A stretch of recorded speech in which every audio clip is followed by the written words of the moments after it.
Hello, my friends. Welcome back to Timeless Stories. It is so good to have you here. Let us take a breath together. Imagine a rainy evening in Seattle. A young boy sits near a shelf of books. Outside the city is quiet. The sky is dark and gray. But inside this house, there is warmth. And inside the boy's mind, there are questions. So many questions. The kind of questions that do not have easy answers. Sometimes life feels too large. The world moves fast. Dreams feel far away. And we wonder if one small person can really make a difference. But sometimes a single curious mind changes the world in ways no one expected. And today we step into the story of that mind. We are going to walk together through the life of Bill Gates. We are going to discover 3 things. First, we will see how curiosity can shape a whole life. Second, we will feel the weight of one brave decision. And third, we will find a surprising truth about what success really means. So make yourself comfortable. Take a slow breath, and let the story begin. Bill Gates was born on October 28, 1955, in Seattle, Washington. His full name was William Henry Gates III. He grew up in a warm and educated family. His father was a lawyer. His mother was a teacher. Before she worked with important business groups. At home, people valued books, discipline, and good ideas.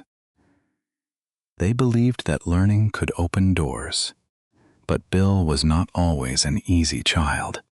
He asked many questions. He wanted to know how things worked.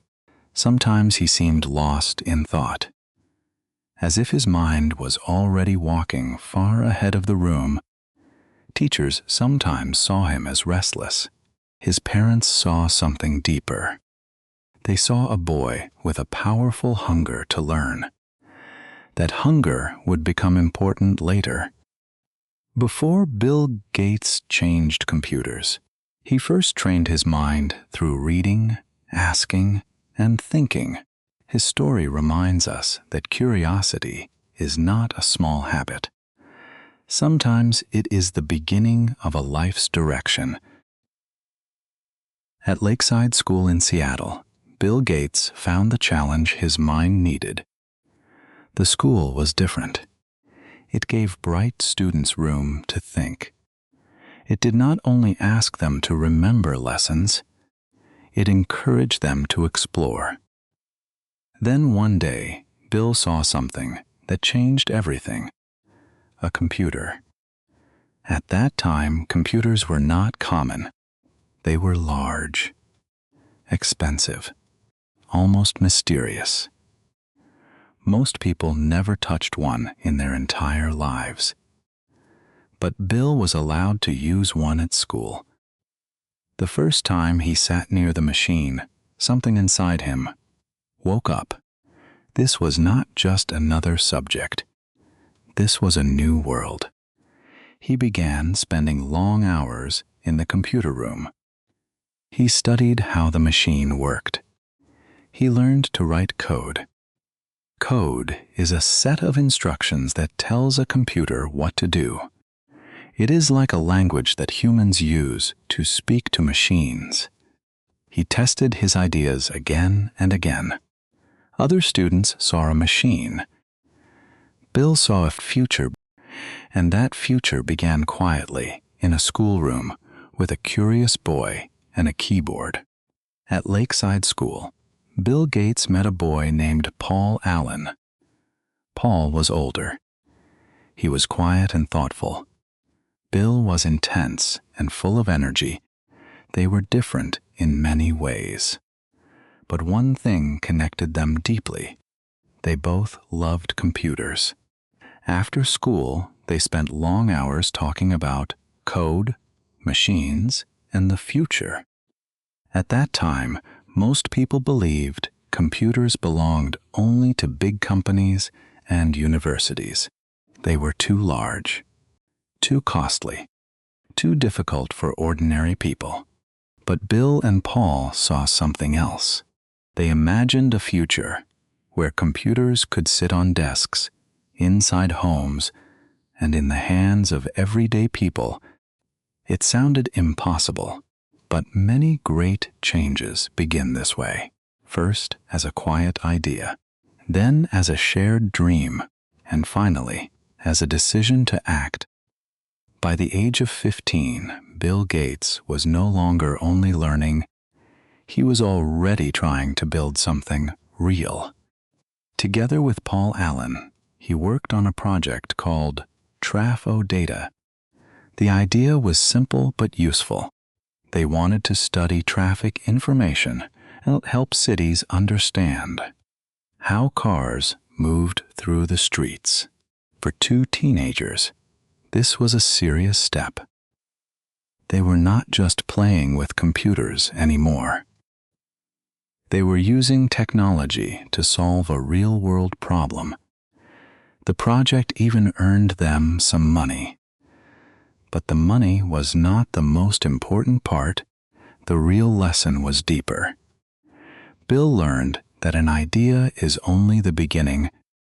You have to test it, build it, improve it, and then bring it into the world. This early project taught him something he would never forget. It was not a perfect business, but it showed him an important truth. A real idea must leave the notebook. It must meet the world. In 1973, Bill Gates entered Harvard University. For many families, this would be a dream come true. Harvard was one of the most respected schools in the world. His parents felt proud. They hoped Bill might become a lawyer like his father. But Bill's heart was somewhere else. While many students focused on law, history, or medicine, Bill spent long hours in the computer lab. He wrote code. He solved problems. He tested ideas late into the night. Harvard gave him knowledge, but computers gave him direction. Little by little, Bill began to understand something important. His future might not follow the safe road others imagined for him. It might begin with a machine, a screen, and the courage to choose his own path. Then, in 1974, Bill saw a magazine that changed everything. On the cover was a machine called the Altair 8800. It was one of the first personal computers. Today it may look simple, but at that time it felt like a door opening. Bill and Paul understood the moment. If computers were becoming smaller, then ordinary people might use them one day. And if ordinary people used computers, they would need software. Software is the set of programs that tell a computer how to work, like the words inside a book that give it meaning.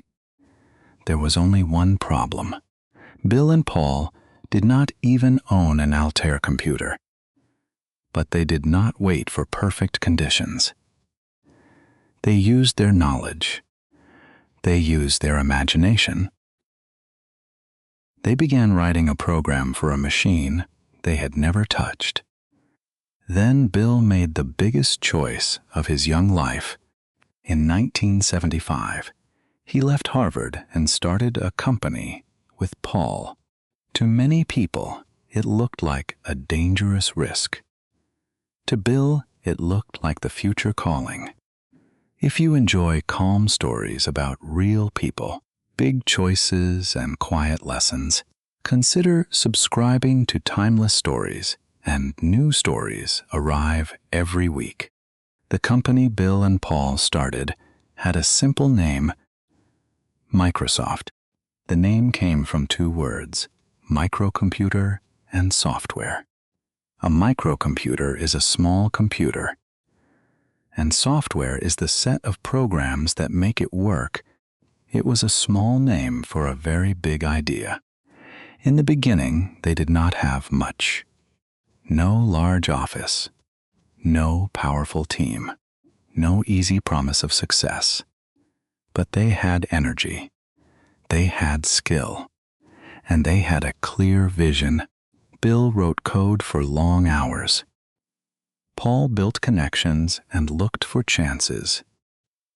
Together, they tried to show companies that personal computers needed good software.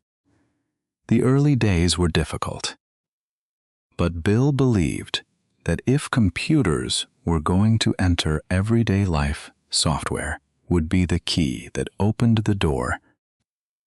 Then, in 1980, Microsoft received the chance that changed everything. IBM, one of the biggest computer companies in the world, was building a personal computer. But the machine needed an operating system. An operating system is the main software that helps a computer run. It controls everything the machine does, like a quiet manager working behind the scenes. IBM came to Microsoft for help. At that moment, Bill Gates did not have the perfect product ready, but he did not step back. He saw the opening. He understood the size of the moment. Bill found an existing system, improved it, and called it MS-DOS. Then Microsoft made a deal with IBM. That deal was a turning point.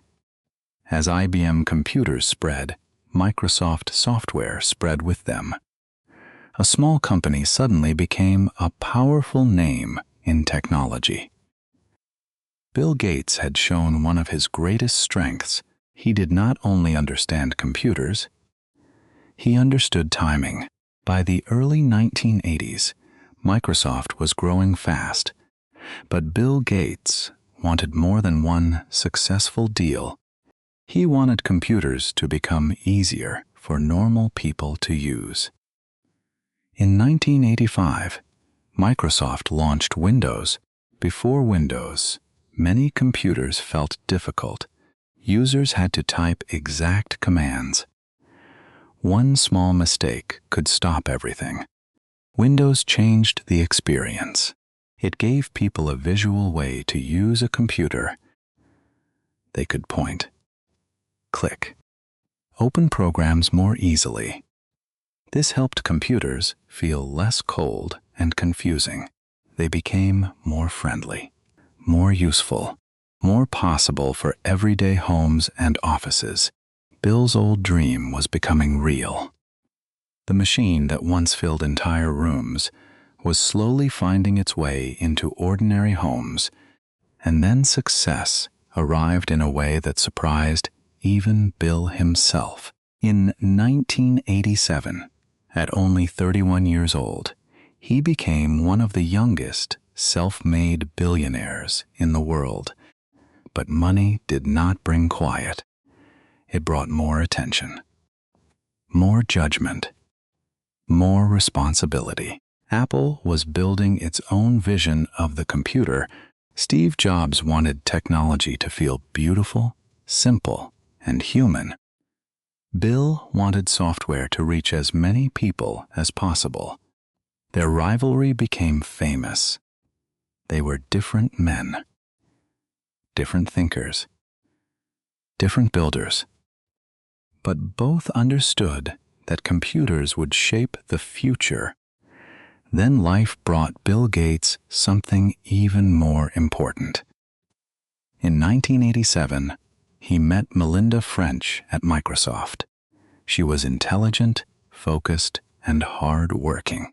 Like Bill, she believed that technology could do more than make money. It could help people live better lives.